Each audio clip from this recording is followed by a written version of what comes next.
A lone figure sat on a bus stop bench. The morning mist swirled around his legs. In the distance, the muffled sounds of the city slowly began to stir. A crow cawed from atop a nearby building. The wind chimes hanging from the shelter above tinkled faintly in the breeze. The young person sat motionless, staring down the empty road, his eyes unfocused. He didn't hear the footsteps approaching him. He didn't register the presence of another until he felt the bench shift beneath him. "Something wrong?" the man asked gently. He offered a soft smile. "Sorry, didn't mean to startle you." The young person blinked, startled. A nervous chuckle escaped his lips. "No, it's fine. I just didn't see you sit down," he said, glancing up at the man who'd joined him on the bench. The man looked back at him with kind eyes. "So, what's wrong then?" The young person hesitated, unsure how to respond. After a moment, he sighed, dropping his gaze back to his feet. "I missed my bus for school," he mumbled. "Ah," the man said softly. He leaned back slightly, studying the young person for a moment. "Important day?" "Yeah," the young person replied, lifting his head to meet the man's gaze. "I had an exam." The man hummed in understanding.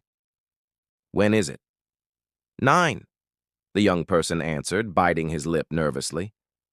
The man fell silent for a beat, glancing at his wrist. He turned back to the young person with a hint of sympathy in his eyes. "Then I suppose you've missed it. They might let you retake it, though." The young person shook his head, his shoulders slumping slightly. "I don't think so," he whispered. Another moment of silence stretched between them. The only sound, the distant rumble of a passing truck. The man's gaze drifted to the young person's wrist, where a silver pocket watch hung from a leather strap. He couldn't help but admire its intricate design.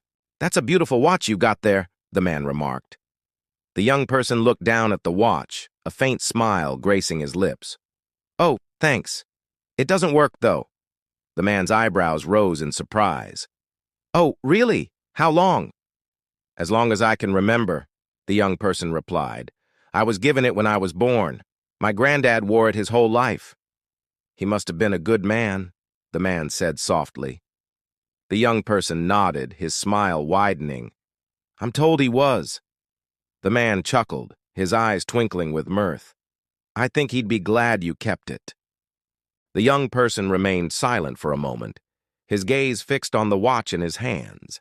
As if lost in thought, the gentle ticking of the pocket watch seemed to echo the passing time. The two companions sat quietly, each absorbed in their own thoughts. After a while, the man turned to the young person, a hint of curiosity in his voice. "Do you catch this bus often?" "No, first time," the young person replied, his eyes still on the watch. The man studied him for a moment, a thoughtful expression on his face. "Strange. I feel like I've seen you before," he said quietly. The young person tilted his head, considering the man's words. "Where are you going?" he asked after a moment. "To see someone I haven't seen in a long time," the man replied softly. The young person's eyebrows rose in question. "Old friend?" The man offered a sad smile. "Something like that, though I doubt they'll remember me." "That long?" the young person asked, a hint of concern in his voice. The man nodded slowly. "I wish we'd had more time," he said quietly, "but we were forced apart." "Why?" The young person frowned, sensing a hint of sadness in the man's tone. The man fell silent for a moment, his gaze drifting to the road ahead. "I ran out of time," he said quietly. "Had to go elsewhere." The young person stared at the man, his mind racing to make sense of his words. "Sorry, you ran out of time?" he echoed, unsure of what else to say. At that moment, a pair of headlights appeared in the distance. The sound of a bus pulling in grew steadily louder until it hissed to a stop beside the pavement. The man's eyes lit up with sudden excitement. He rose from the bench, his movements brisk. "Oh, look, your bus is here," he exclaimed, gesturing towards the vehicle. The young person blinked, startled. He looked from the man to the bus and back again, confused. "Right. Thank you," he stammered, unsure of the man's intentions. Before he could respond, the man was already striding away, disappearing into the crowd gathered around the bus. The young person hesitated, torn between getting on the bus and calling out to the man. As he stood there contemplating what to do, the bus doors hissed closed and the vehicle rumbled to life, pulling away from the curb. With a final glance at the spot where the man had been sitting, the young person turned and stepped onto the bus. As he found a seat, his eyes scanned the interior, searching for the man. But the only thing that caught his attention was an empty seat directly across from him. The bus lurched forward, the engine humming as it began its journey. The young person sank into the seat, his gaze drifting to the window. Outside, the buildings and street signs blurred into a kaleidoscope of colors and shapes. As the bus continued on its route, he couldn't shake the feeling that something was amiss. He turned to the empty seat beside him, noticing a faint indentation in the fabric, as if someone had been sitting there just moments before. He recalled the man's kind eyes and gentle smile, the way he had spoken so softly as if afraid to startle him. The young person reached out a hand, touching the empty space as if expecting the man to materialize in front of him, but all he felt was the cold, hard plastic of the seat. Lost in thought, he hadn't noticed the bus come to a halt. As the doors opened, he rose, stumbled slightly, and stepped off the bus. Disoriented, he looked around, realizing he'd missed his stop. The street was unfamiliar and the buildings around him seemed cold and lifeless. Fear began to creep into his chest, tightening its icy grip around his heart. Panic surged through him as he realized the full weight of his situation. He was alone, separated from the only person who had made him feel seen, understood, and cherished. In a moment of desperation, he fished out his phone, his fingers trembling as he dialed the number. The familiar ringtone echoed in his ear, each note amplifying his torment. On the other end, a kind voice inquired about his well-being, but his choked sobs prevented him from speaking. His mother's worried face filled his vision, her eyes etched with concern as she rushed to comfort him. Wrapped in her warm embrace, he poured out his feelings, the words tumbling over each other in his urgent whispers. As dawn broke, casting its soft, pale light over the city, the young person walked alongside his mother. The bustling crowds of morning commuters blurred into a sea of faces, none of them holding the man's gentle gaze or echoing his soothing voice. Each step he took away from the bus stop brought back a flood of memories. The shared smiles, the comfortable silences, the sense of connection he'd felt. Those moments, once so vibrant and alive, now seemed like fragments of a dream slipping through his fingers. The city, once familiar and comforting, now felt cold and unwelcoming. The towering buildings seemed to mock him with their indifference, and the rushing crowds offered no solace. With each passing minute, the distance between him and the man grew, not just in physical miles, but in the vast expanse of his loneliness. Days turned into weeks, yet the memory of the man refused to fade. Instead, it grew stronger, seeping into every aspect of his life. His grades slipped as his mind wandered during exams.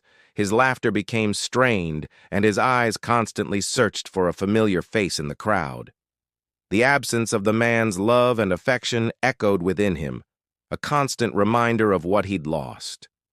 Unable to bear the pain any longer, he sought solace in the one place he knew he might find answers: the bus stop.